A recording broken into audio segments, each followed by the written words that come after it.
Hello, I'm Jacqueline Holstead, and you are listening to On Point Conversations. In this podcast series, we share creative marketing, content, and branding strategies that help your business successfully navigate the new normal marketing environment.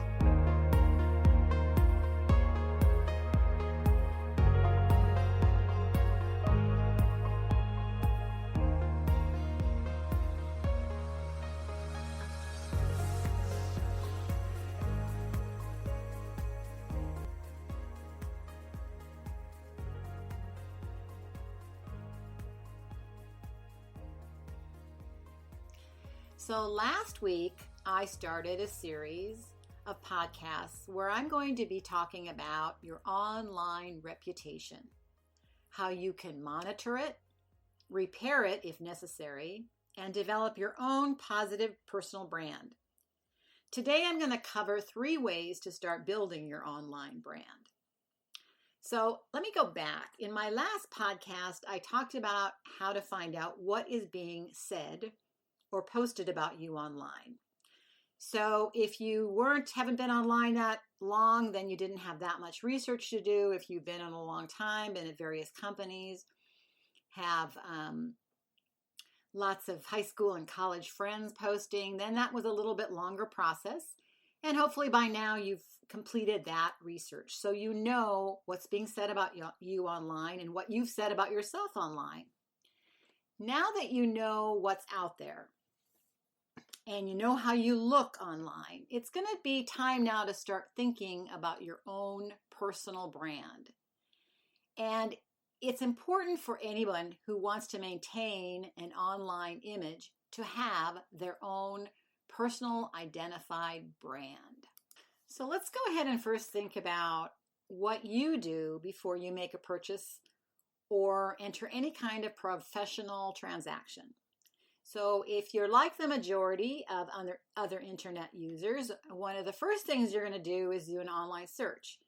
You're checking things like maybe online reviews. You're going to verify certain information before you go through with a transaction, particularly with a company that you've never worked with. This is simply kind of the norm in the way we do things today. And so keeping up with what's been happening and what is happening in today's world, you want to ensure that you have that positive digital footprint, which is where people are going to find you first. Now, let's say that you're looking at a company that you've never worked with or heard of or shopped with or been online with or even been in the brick and mortar store. What I generally do in those cases is I send them an email with a question that elicits a response or should elicit a response. And in my experience, about 80% of the time, I don't even get a response at all to my question. So I don't buy from that particular company. 10% of the time, I get a response really super late, let's say weeks later. And 10% of the time, they're responsive. So guess who I buy from? Yes, the responsive party. So lesson 1, look at and answer messages from whatever source you get messages from. So you're not simply ignoring them, whether that's LinkedIn, message, text, email, whatever way you get your messages. Now, before you can even decide what your personal brand is, you have to identify your personal brand. So the first thing that I would do is make a list of positive traits and images you want your online presence to demonstrate. Now, for example, I want to be seen as a thought leader in the area of marketing, branding, and content development. I'm also a public speaker, so I want to be seen as a thoughtful, helpful member of the community. Another area that I want to be seen as is a volunteer and a help in my own community for those that are maybe more needy or needing help. Whatever your ideal image and brand is, start by identifying it. Now, I suggest putting a list together. When I develop my personal brand, I put a list together and I put that in front of me. So that is in front of me every time I get online or do anything online. I think about what my personal brand is. When I'm working with a client, I do the same thing. I put this list together, I put it in front of them, and we work towards that list daily. We know very clearly what we want as a personal brand. Don't argue with others or take critical feedback personally online. Often we get some really critical feedback, and actually there might be a truism in some of that. So just look at it objectively. Take a minute to breathe. Don't respond immediately, and just see if there might be something you can take from it. Now, you will want to filter off the trolls and the people online who are just negative and very, very harsh. You might even disregard them or block some of those comments if they get very bad and are very poor language, etc. The other thing you might do is if you have a role model, and I have a few role models that I like online, you can look at their social media and their interaction with their followers. What are they doing to engage their audiences? There's really a lot to learn from looking at someone that is your model or would you'd like to be your model. So building your personal brand is going to take some time. And that observation of the habits and techniques of others, that can help you. And it will also take some time to kind of see what they're doing and who you want to be your influencer in your personal brand. And now that you've identified your personal brand, there's probably a case made for changing your online reputation. And that requires particular attention to your social media. So if you have accounts like Twitter, Facebook, LinkedIn, Pinterest, Instagram, and anything else that you currently have, make sure that it's relevant to your personal and professional life. If you don't have an account in one of those and you think it would help you, and evaluate first carefully, because you don't want to get just inundated with all kinds of social media accounts that don't really do anything for you. But if they do, and you do feel they do, make sure that you are looking at them and opening an account with them. Now, this is an aside, but if there's any question on how many people are using the internet, I found this really interesting. There's a site called internetlivestats.com, and you can see how many people are actually online looking at the various areas online in the internet. Okay, so once you've either identified the accounts you're in or opened any new accounts, you want to start by completing your social media profiles. You want to post a recent positive picture of yourself, not too goofy if that isn't your personal brand, and a description that features the elements of your own ideal brand image. So while you're claiming these new social media sites or looking at your social media sites you currently have, don't forget to make your personal sites private, and you're still going to erase any unflattering photos that may be hanging around on any of those old accounts. So at this point, take a few hours or whatever it takes and just do what we call a social media cleanup. After you've done that, keep track of each one of your profiles. So you want to make a list of the different social media accounts that you are claiming. Clean up any old profiles to reflect your new online image, and then you can take it from there. Even if you don't plan on using the site right away, you might want to claim that property so that someone else can't take that over in the meantime. And it also will help someone in the SEO value. And you'd be surprised at how many people have the same name. You probably aren't if you have a name that's very common or spelled commonly, so you'll want to look at the possibility of being clear about what your name is and your business name if this is a business account. Periodically, I do searches on social media with my name and or business name. I did find some time ago in LinkedIn that an individual or company from another part of the country took my business name and logo. And then when I approached them individually, this entity blocked me.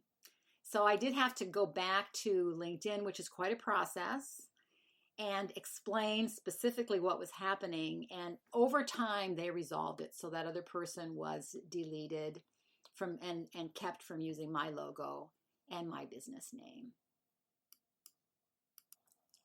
Now that you've identified your brand, you've cleaned up your social media accounts, you've added those social media accounts that you want to claim.